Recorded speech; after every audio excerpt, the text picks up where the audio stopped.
Évangile de Jésus-Christ selon saint Luc, chapitre 16. Jésus disait encore aux disciples: Un homme riche avait un gérant qui lui fut dénoncé comme dilapidant ses biens. Il le convoqua et lui dit: Qu'est-ce que j'apprends à ton sujet? Rends-moi les comptes de ta gestion, car tu ne peux plus être mon gérant. Le gérant se dit en lui-même: Que vais-je faire puisque mon maître me retire la gestion? Travailler la terre? Je n'en ai pas la force. Mendier? J'aurai honte. Je sais ce que je vais faire, pour qu'une fois renvoyé de ma gérance, des gens m'accueillent chez eux. Il fit alors venir un par un ceux qui avaient des dettes envers son maître. Il demanda au premier: Combien dois-tu à mon maître? Il répondit: 100 barils d'huile. Le gérant lui dit: Voici ton reçu, vite, assieds-toi et écris 50. Puis il demanda à un autre: Et toi, combien dois-tu?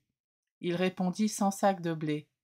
Le gérant lui dit: Voici ton reçu, écris 80. Le maître fit l'éloge de ce gérant malhonnête, car il avait agi avec habileté. En effet, les fils de ce monde sont plus habiles entre eux que les fils de la lumière. Eh bien, moi, je vous le dis, faites-vous des amis avec l'argent malhonnête, afin que le jour où il ne sera plus là, ces amis vous accueillent dans les demeures éternelles. Celui qui est digne de confiance dans la moindre chose est digne de confiance aussi dans une grande. Celui qui est malhonnête dans la moindre chose est malhonnête aussi dans une grande. Si donc vous n'avez pas été digne de confiance pour l'argent malhonnête, qui vous confiera le bien véritable? Et si pour ce qui est à autrui vous n'avez pas été digne de confiance, ce qui vous revient, qui vous le donnera?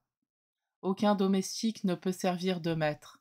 Ou bien il haïra l'un et aimera l'autre, ou bien il s'attachera à l'un et méprisera l'autre.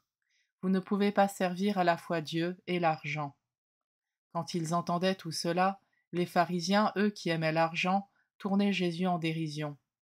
Il leur dit alors: Vous, vous êtes de ceux qui se font passer pour justes aux yeux des gens, mais Dieu connaît vos cœurs. En effet, ce qui est prestigieux pour les gens est une chose abominable aux yeux de Dieu. La loi et les prophètes vont jusqu'à Jean le Baptiste. Depuis lors, le royaume de Dieu est annoncé, et chacun met toute sa force pour y entrer. Il est plus facile au ciel et à la terre de disparaître qu'à un seul petit trait de la loi de tomber. Tout homme qui renvoie sa femme et en épouse une autre commet un adultère, et celui qui épouse une femme renvoyée par son mari commet un adultère.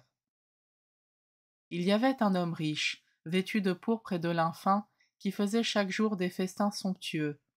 Devant son portail gisait un pauvre nommé Lazare, qui était couvert d'ulcères. Il aurait bien voulu se rassasier de ce qui tombait de la table du riche, mais les chiens, eux, venaient lécher ses ulcères. Or le pauvre mourut, et les anges l'emportèrent auprès d'Abraham. Le riche mourut aussi, et on l'enterra. Au séjour des morts, il était en proie à la torture. Levant les yeux, il vit Abraham de loin et Lazare tout près de lui. Alors il cria: Père Abraham, prends pitié de moi, et envoie Lazare tremper le bout de son doigt dans l'eau pour me rafraîchir la langue, car je souffre terriblement dans cette fournaise. Mon enfant, répondit Abraham, rappelle-toi, tu as reçu le bonheur pendant ta vie et Lazare le malheur pendant la sienne. Maintenant, lui, il trouve ici la consolation et toi la souffrance. Et en plus de tout cela, un grand abîme a été établi entre vous et nous, pour que ceux qui voudraient passer vers vous ne le puissent pas, et que de là-bas non plus, on ne traverse pas vers nous. Le riche répliqua: Eh bien, père, je te prie d'envoyer Lazare dans la maison de mon père. En effet, j'ai 5 frères, qu'il leur porte son témoignage de peur qu'eux aussi ne viennent dans ce lieu de torture. Abraham lui dit: Ils ont Moïse et les prophètes, qu'ils les écoutent.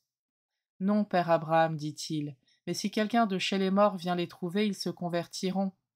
Abraham répondit: S'ils n'écoutent pas Moïse ni les prophètes, quelqu'un pourra bien ressusciter d'entre les morts, ils ne seront pas convaincus.